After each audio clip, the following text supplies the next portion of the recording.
Dan sang raja mendatangi Yong Chonru dan terkejut melihat singgasananya Tuan Chon. Tanpa banyak basa-basi, raja pun langsung menanyakan di mana keberadaan buku besar. Dan mereka harus segera melenyapkan buku berbahaya itu.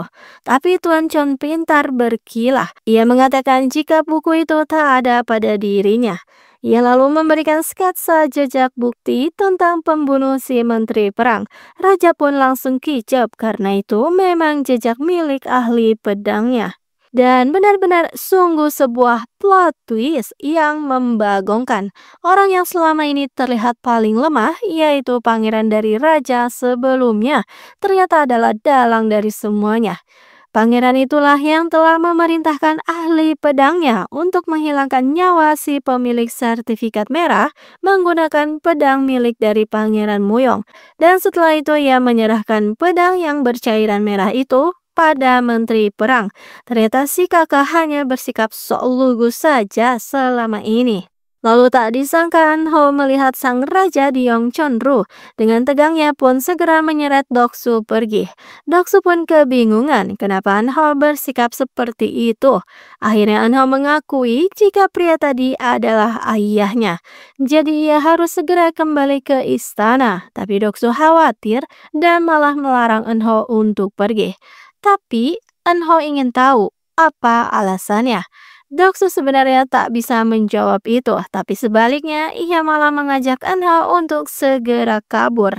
Dan sungguh rencana luar biasa karena putra mahkota yang digulingkan itu sedang merencanakan sesuatu yang besar bersama dengan Sol Mehwa dan Ketua Serikat Tujuh. Sang pangeran asli itu ingin tahtanya kembali karena ia ingin membalaskan dendam atas kematian ayahnya, sang raja terdahulu. Jadi Ketua Serikat Tujuh cukup membiayai dananya.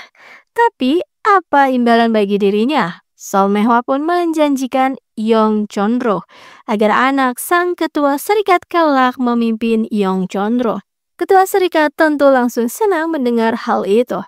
Dan kini akhirnya dendam 12 tahun yang lalu akan segera terbalaskan. Chon Mak-dong mewariskan pedang keramat yang ia pakai untuk menghilangkan nyawa sahabatnya sendiri, yaitu ayah Doksu, kepada anaknya Chon Chunhwa. Dan Doksu membagi dua kunci kuningannya dengan Enho, lalu berjanji agar mereka selalu bersama.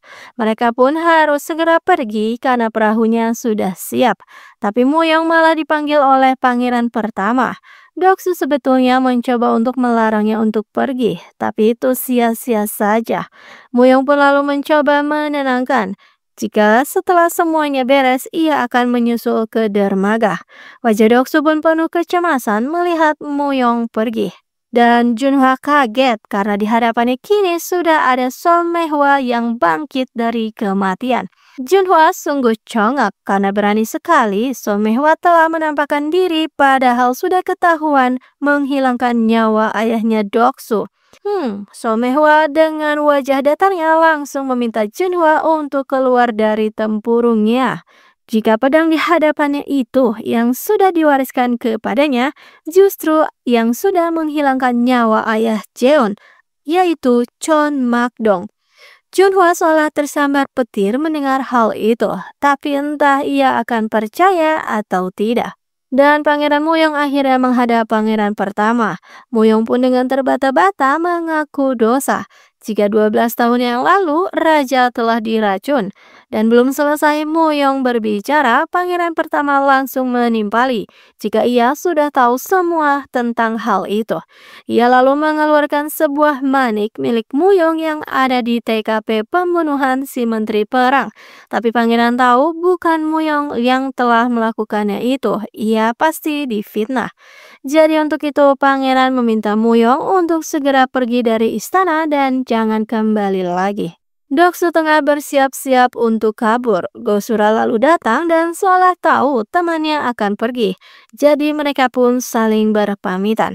Dan akhirnya Doksu kini sudah tiba di dermaga. Kini hanya tinggal menunggu kedatangan Enho. Sedangkan Moyong segera pergi diiringi muka sedih dari abdi dalamnya. Enho pun segera memacu kudanya dengan kecepatan penuh. Sedangkan Doksu masih setia menunggu kedatangannya Enho. Dan akhirnya seseorang telah tiba, tapi Doksu terlihat begitu sangat kaget. Dan di Yongchonru suasana menjadi tegang. Chon Mak-dong sedang tertidur lelap, tapi direktur ketangkasan diam-diam mengendap di ruangan itu dan direktur ketangkasan menghilangkan nyawa Chon Mak-dong begitu saja. Wah, benar-benar sungguh plot-plot twist yang berkali-kali lipat, penuh drama. Sedangkan di dermaga, Anhao sudah datang, tapi ternyata Doksu sudah tak ada dimanapun.